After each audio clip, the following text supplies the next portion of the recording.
approach sa Lord Dance. So, kaya nga nandito yung mga malalakas sa team sa buong mundo eh. Sa PH Tayo yung pinakamalulupit mag-Lord Dance eh. Kasi yun yung major objective and I feel like it really is a major turnaround for them to get, especially game number 2. But again, going back to your thoughts. Bago lang tayo mag-proceed no, sa drafting phase ng game number 2, gusto ko lang i-shoutout yung RG natin dito sa Pilipinas. Yung RG natin may Lord Dance.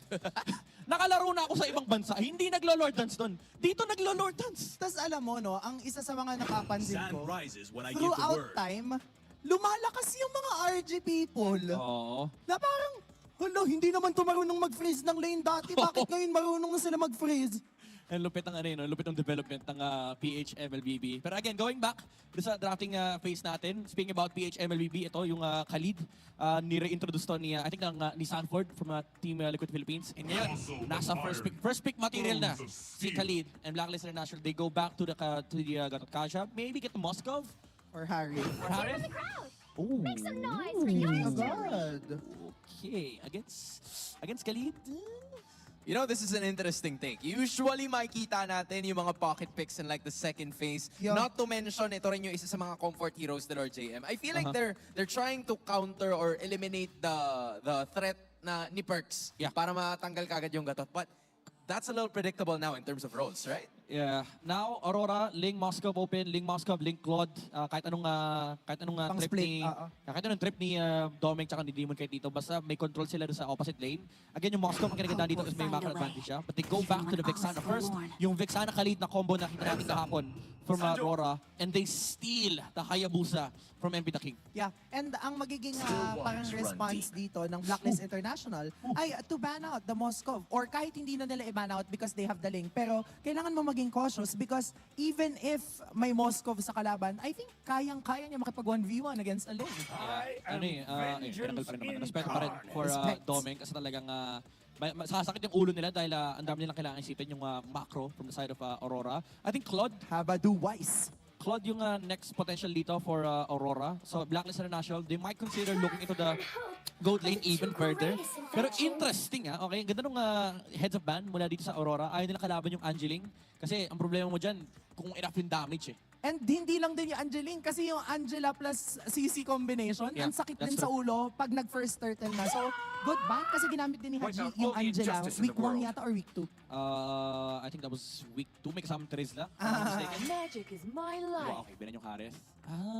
Mag-aalis kaya Aurora dito. Nag-aalis kaya si Doming. Ay, wow. Grabe. Throwback Thursday Anong season to? Season 8 Hindi ko ata maalala. yan. Season 8 ba to? yan. Season 8. Grabe. Aurora pala nag-ban nung TIG, no? Oo. Kasi nga, again, baka i-first two ng Blacklist International knowing Perks, no? Kahit kanina nung game 1, Aurora yung nag-ban nung nandito sila sa red side. I think not only is that a denied ban, parang respect ban din dun sa possibility na si Perks ang gagamit. Mathilda is open for Aurora. Open pa rin open din ang Jawhead. It's a good hero to catch the CC in the Ling. Yung Mathilda maganda kasi meron silang pantakas dun sa Avatar of the Guardian. Pwede rin naman yung Rafael, but you're gonna be up against a lot of CCs. Yung movement speed baka hindi masyado mag-matter. Kailangan nila dito yung literal na yung mabilis na either pang pasok or pang labas. What if, just what if ha, Digi kaya? Digi. Pwede, no? Ang itlog ni Rene J. Ang itlog.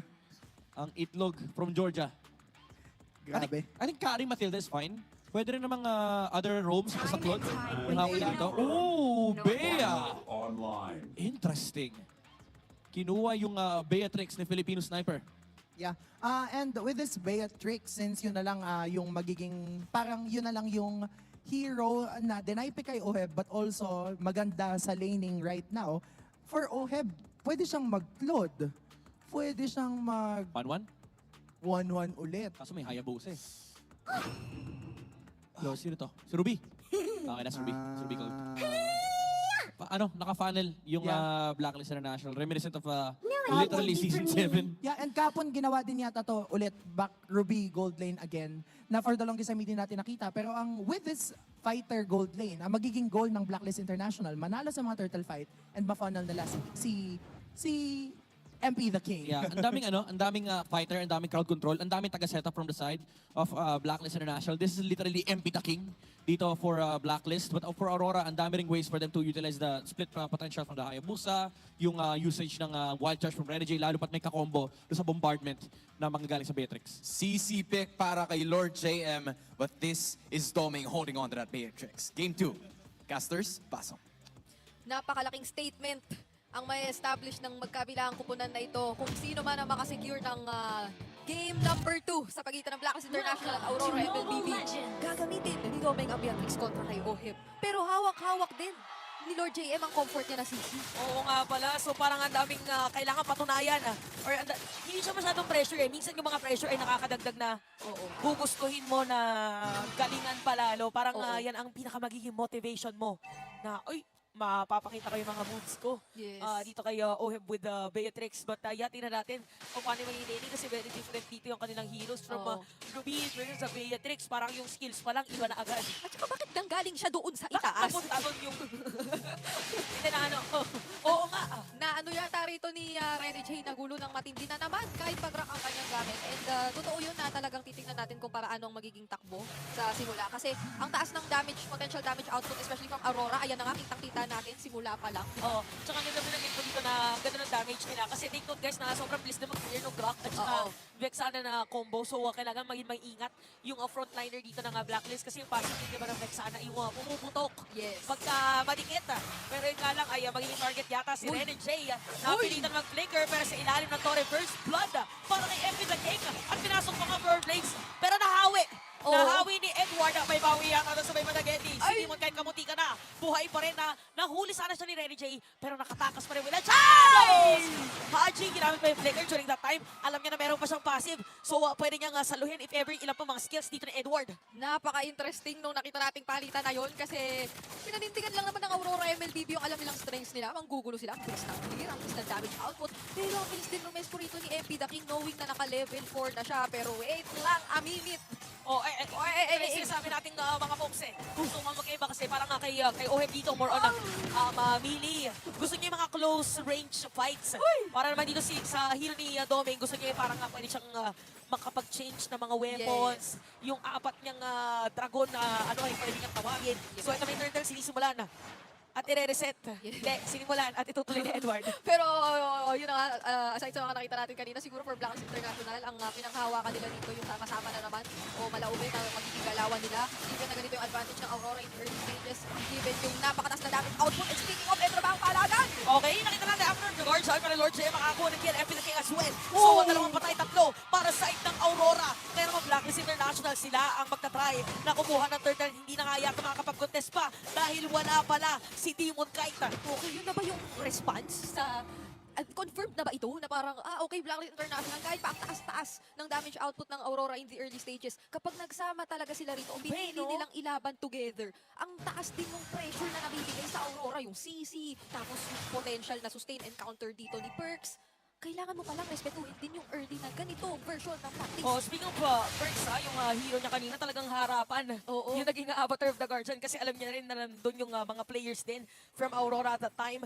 And lamang pala si MP the King in terms of gold. Medyo malaki ang kalamangan. Oo, kahit pa sabihin natin nakabawi dito ang Aurora, dun sa naging unang attempt talaga na denive sa ilalim ng Oh, torre. for more blades sa ilalim ng torre. Oh, ano pa dyan, napaflicker din dun si Edward. Kasi kinailangan ng talagang i-shutdown at i-rest mo yung kanyang mga kakampi. Pero 3-1-1 pa rin ang Ay! kanyang standing.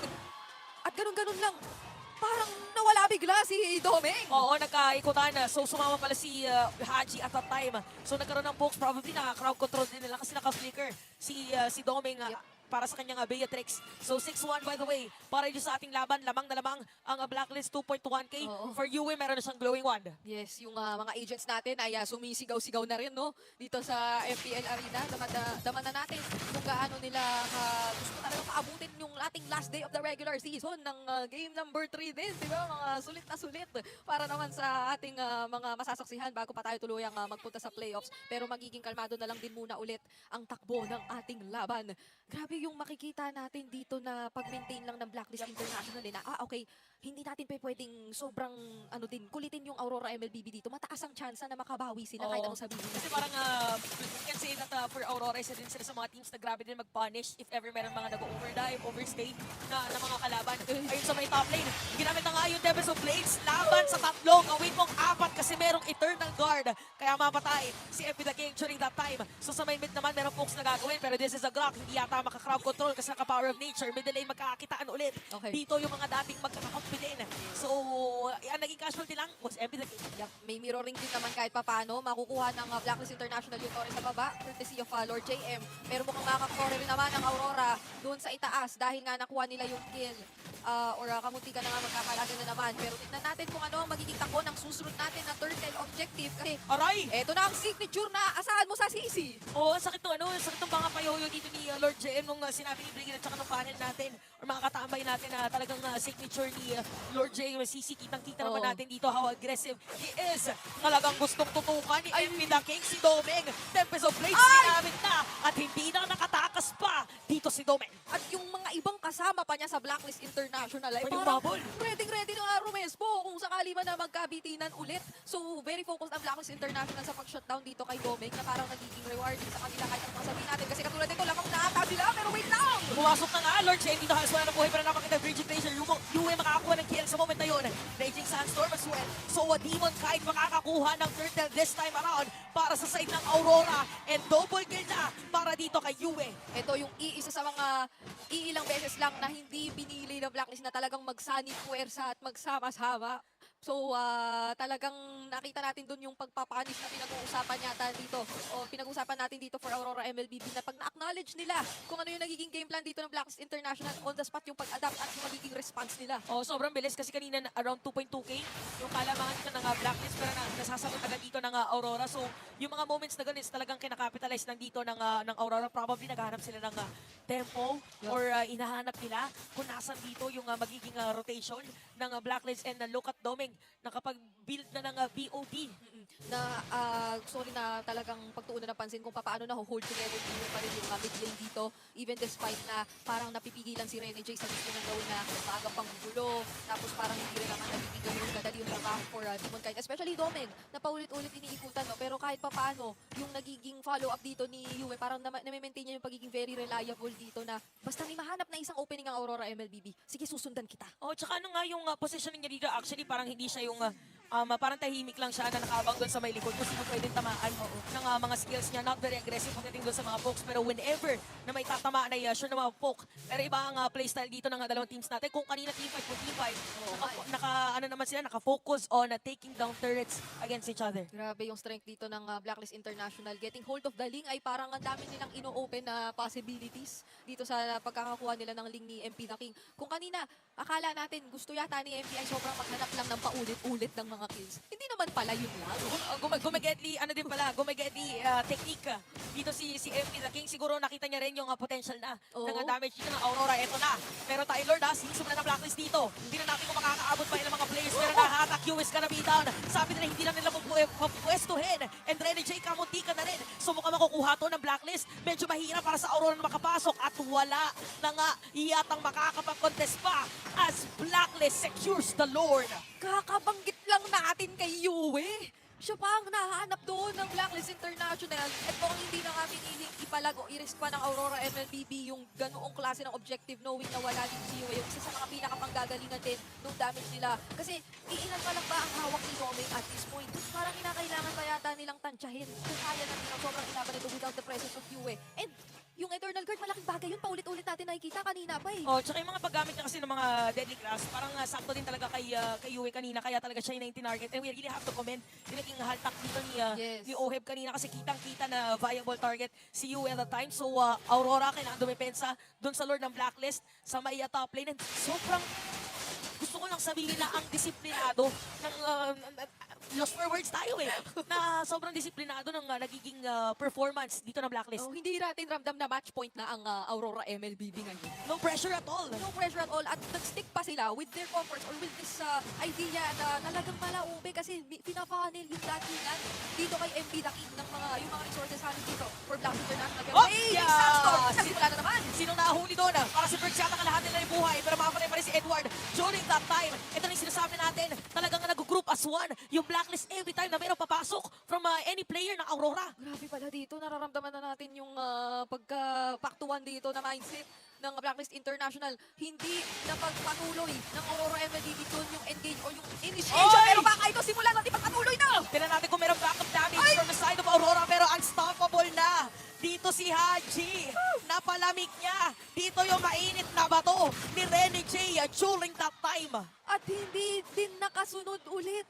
For some reason, hindi nakakasunod ang Aurora MLBB. Isang raging sandstorm mula kay Edward kanina. Isang napakagandang wild charge. Oh. Kumpleto yata ang na-stun doon sa wild charge ni Renny J. O parang kitang-kita na natin na if ever na meron sanang layering. So sinasabi ba natin dito na parang ang nagiging kulang ngayon sa Aurora is layering of skills na ganun naman ang ginagawa ng Blacklist? Mukhang may nagiging attempt naman kasi. Si Demon kahit nakita natin pa in out naman siya, nag-aabol siya na damage. Pero yung crucial damage dealers ng Aurora rito, parang naiilang na rin silang makalapit. For some reason, yung presence dito ni Lord JM pala Iba ay yun, no? malaki ang nagiging impact sa kung makakalapit ka o hindi. Grabe yung mga payoyo blitz ni Lord JM. Parang Oo. even Renny J kanina nakita natin na nasasaktan every time na siya yung sinozone out dito ni Lord JM. So 4-11 natin score, 11 minutes pa lang sa ating laban. Next objective is gonna be the Lord para dito sa ating dalawang kupunan.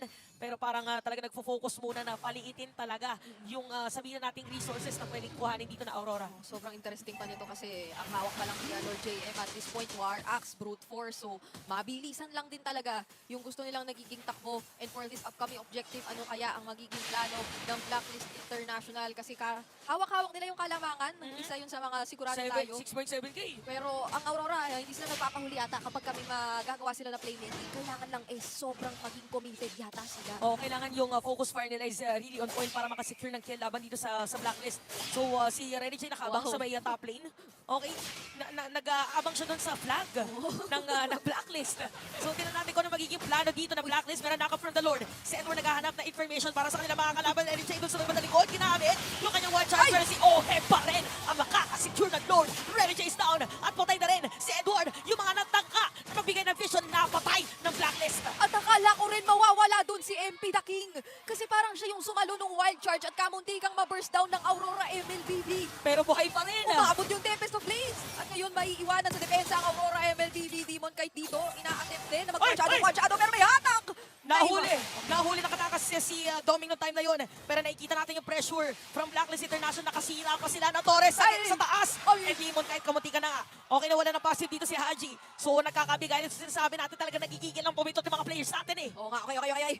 Hintay ng Lord. Yun muna ang ating abangan para rito. Dahil pindot na pindot na nga yung mga players natin. Rararamdaman na rin natin hanggang dito. And maski ng mga agents and mga Auroras na nanonood dito live. So nandito naman ang Lord ay nakababa na. Maki-clear out yata siya ng Aurora MLBB. So kahit pa paano maganda rin na pinapakita ng Aurora, hindi pa sila sobrang naiilang at natatakot un-engage. Kanina, yung nakita nating pagpo-force out dun sa passive ni Haji. Oh, parang naipilit na para mamaya yun na rin yung pwede na target. Okay, sa may middle lane, merong isang catapult para sa Blacklist. Papasok dito mga players ng Aurora. Si Ohe pa nga na nakakuha. Hahabulin pa ba ang iba? MP The King, nakita niya dito si Edward. Ginamit yung Devils of Blades, merong airborne. And patay dito si Edward sa kamay ni MP The King. Pero ito na, another assassin na being si Demon kahit naman daw yung magpapakita ng kanyang mga skills. Pero walang magiging casualty. Laban sa Blacklist, kamunti ka na yung bala. Kamunti ka na yung bala. Pero walang tatama. Okay.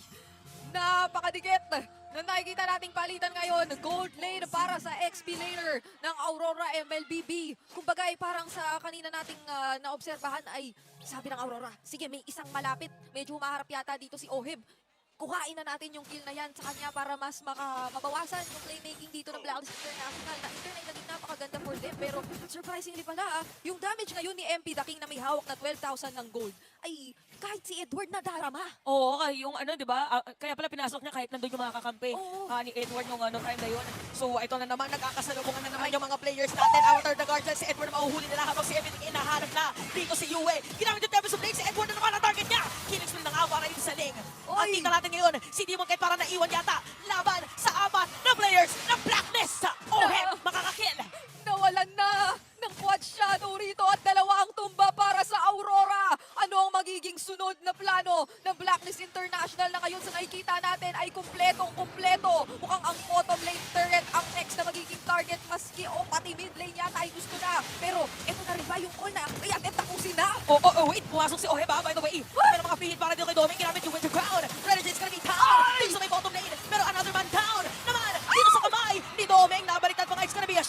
na double kill para dito kay Domeng. Huwag daw puposisyonin ang kaya ng mga bala dito ni Domeng. May sayawan! Pero mukhang ang nanaig ay ang Aurora at wala pa nga ang jungler ng Blacklist na may Ito na Lord ba yun? pa sana. Ito na ba yun? Ito na ba yung Lord na inaantay ng Aurora para sila naman daw ang lalamang dito sa ating laban? So si Edward nandun sa may delay, bibigyan na si Domeng, nahuli din nila Haji, pero nakakatakas pa rin.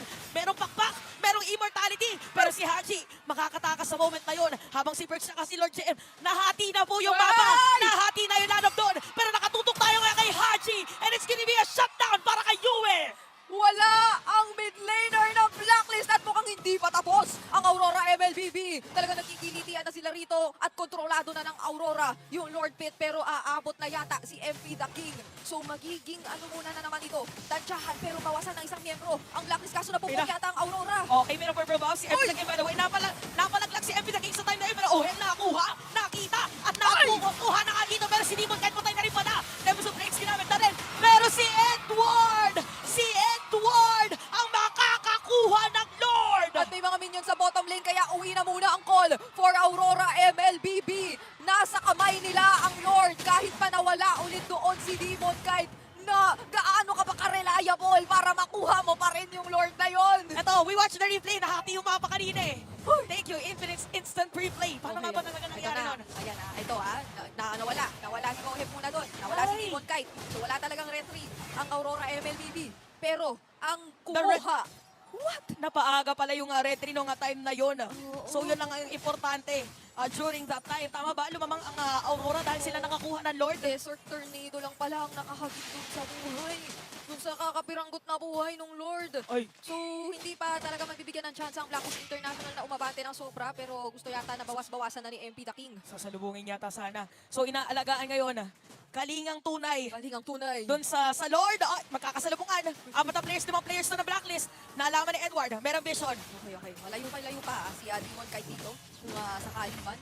So talagang pinapakita lang ng Aurora MLBB ang kanilang mga sarili. Kailangan din ay masulit sana nila itong Lord na ito. 18 minutes lang naman na tayo dito sa laban natin. Parang no? hindi naman 18 minutes. Oh, hindi ko rin napapansin! Wild Charge si Oheb na naman ang target nila. Pero panlakad is gonna be a mega kill para kay Domeng. Pero magkakapalitan na din naman. Look at Lord JM, sumusuna ang din. Edward napatay na rin. So dalawa napatay. Sa side ng Aurora, si Edward at si Renny J. Habang si Oheb naman dito sa Blacklist. Alis na muna ang Aurora kasi isang matagumpay na depensa yon para sa Blacklist International. And yung tansyahan dito na ginagawa nila, lalo ng mga nagiging pasok ni MP the King, sobrang crucial. Oo nga Kanina eh. pa natin nakikita na, maski si Edward, hindi talaga sila nagiging or nag-hesitate na kuhain. Tingnan mo kahit sobrang kunat Aling naman. monitor ba yung ituturo mo? Ito sa'yo, turo ko na rin yung sa'yo. Ayan. Ay, oo nga. Antikiras. Dominance Ice. May Winter Crown pa. Medyo kaya naman pala. Grabe dito ang nagiging timing for Blacklist International and Aurora MLBB. And another thing is kahit pa i-deny mo kay Rene J yung kaninang early game, siya pa ngayon ang talagang nagsasabi yata na hindi, pasulong tayo. Oo. Naghahanap talaga siya ng mga ways na setapan dito at simulan ng mga laban kasi si Edward naman na yata yung humaharap or yung Parang nagbibigay na Oo, vision na ito pwede natin pasukin anytime. Tingnan mo kasi kung nasa na naman si Rene J ngayon. O parang feeling ko manlilikod yata anytime if ever na mayroon pang dadaan na player dito from a Blacklist sa area na yon. So ano to parang gathering information. Parang nagsasurvey lang yan. Survey lang po, may tao po ba dito? Yes. At yun, ang hiniiwasan na rin ng Blacklist International na paulit-ulit nating nakikitang si Oheb ang unang nawawala. At malaking bagay yun kung ikaw ang Blacklist International kasi ang dami mo sanang pang-interrupt kung nandyan lang si Oheb. Mataas na rin ang damage na pwede mong asahan sa kanila kasi full chain move din naman ito na pinag-uusapan natin.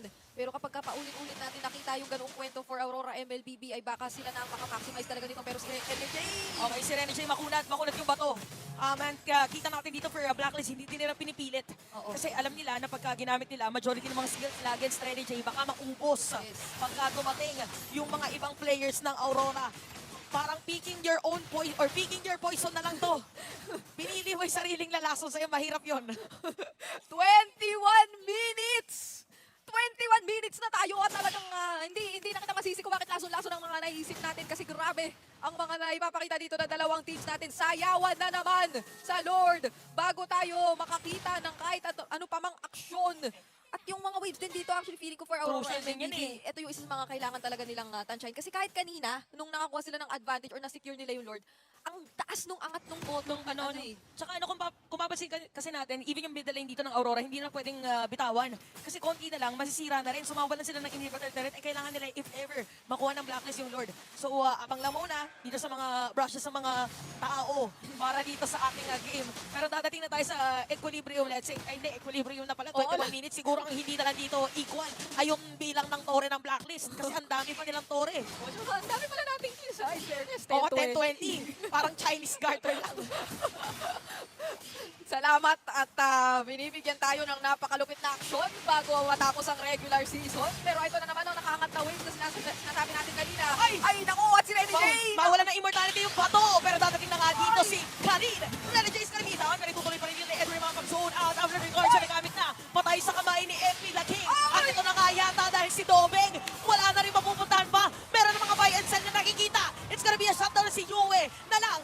At si Demon kahit na nandito para dumepensa sa base ng Aurora. Napakalaking bagay na si Yue yung wala